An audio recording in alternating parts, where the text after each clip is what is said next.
We are here. Episode 61. Rem, what are we going to talk about today? All right. I feel like today, you know, guys, we're getting pretty deep on this thing. We've been going at it for a while. And I think there's been a lot of progression, especially from the first few weeks, first few episodes. I think today we're going to kind of deep dive on people who listen and watch us and feedback. I think you're going to caught that on camera, my little, ooh. Yeah, just feedback we've gotten from fans, some, you know, just kind of spitballing on some topics, maybe some things you've seen or comments you've gotten, and just kind of spitballing that stuff. Yeah, what I was going to say is that I figured we've been doing heavy episodes, so why don't we just switch it up, and why don't we kind of pay homage to the people who are paying attention to us, either fans, followers, or people we've done episodes about. Newcomers, old comers, all comers. So I think we can start. I think the last time I checked, 74 followers on Facebook, 19 followers on Twitter. So now we're pushing, what's that? It's pushing 100. Yeah.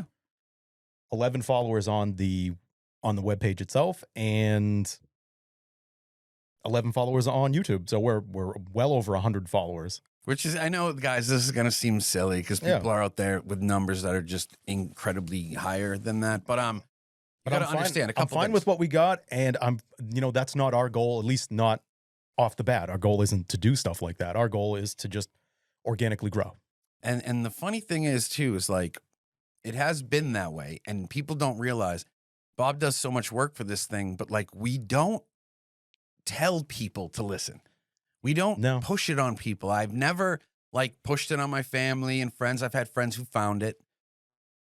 But to me, that just feels better. I like having the lower numbers initially because we've connected with these people. Yeah. You know, and that's loyal shit. You'll always remember your first 100 because it's going to exponentially grow regardless. And, you know, not stating our numbers are really good. We're really excited of where we're at. That's not indicative of where we're at overall. That's indicative of social media. And generally how social media works is, let's say you saw an article back in the day that had 10,000 likes. Yeah. That meant 5 million people read it. That's the amount of people who are active regarding it. You get 10%, 5% tops of all views. So take that in mind with the people following us on those platforms. But our actual numbers that we have, they're beyond what I expected them to be at this point. Yeah, because if you add in everything we're doing, if you add in Reels, the XOP shorts that we put on YouTube, both the 10-minute ones, and then Reels. Hold this number close, though. It blows my mind. Yeah. We got commas. Did I tell you what I just figured out? Because I didn't realize that I also had put Reels out on the XOP page. Okay. On Facebook. Yeah. So I'm not even counting those. And those are numbers that I didn't see. And I was like, nice. Oh shit. Yeah. Fuck. Okay. All right.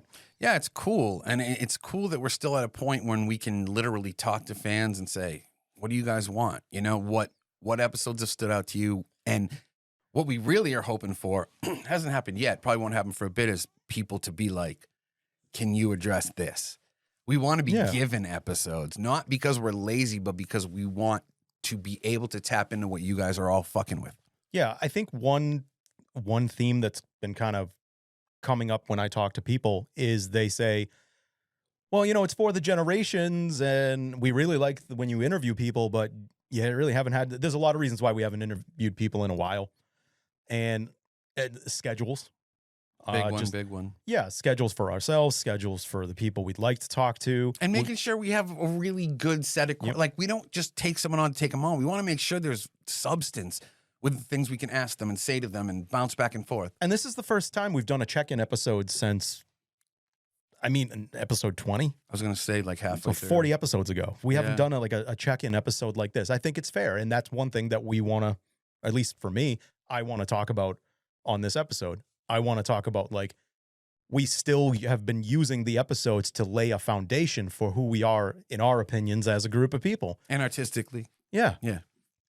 And then from there, we can springboard. Then from there, we can have the themes. Then from there, we can work on these things. And when we have guests in, the guests have like a preconceived notion about what's going to go on. What's the structure of an episode going to be?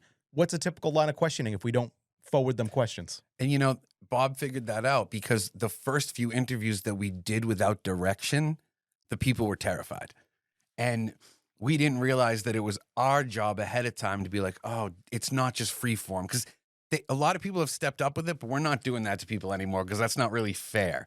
Like, I think the idea, and Bob came up with the idea of having structured questions and things like that really, really helps. Because having someone on who knows something and does something's fine. We're also looking forward to when you guys can ask us questions to ask these people.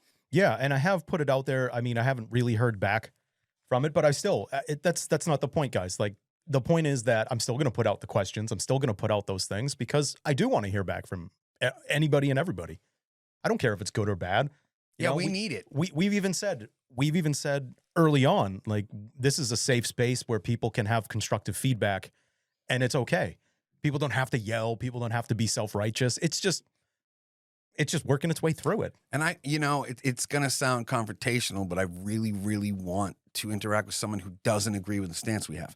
Not to attack at all, but to educate myself and to figure out, oh, well, they're representing a certain number of the audience too with what they're feeling and seeing. Well, I think at some point in this episode, we are going to address one of the things we've talked about on an episode that I was very happy earlier this week I got feedback from. Yeah, that was cool, man. You hit me up about that. Not directly. I didn't get it. I found it while going down rabbit holes of just... Isn't that even better, yeah, though? It is better. I love that. Like, when my site was big and stuff, sometimes I would be on a site reading something and they would quote me, and when you don't know it's there and find it, it's like, that's dope. Yeah. And maybe there's more of that out there.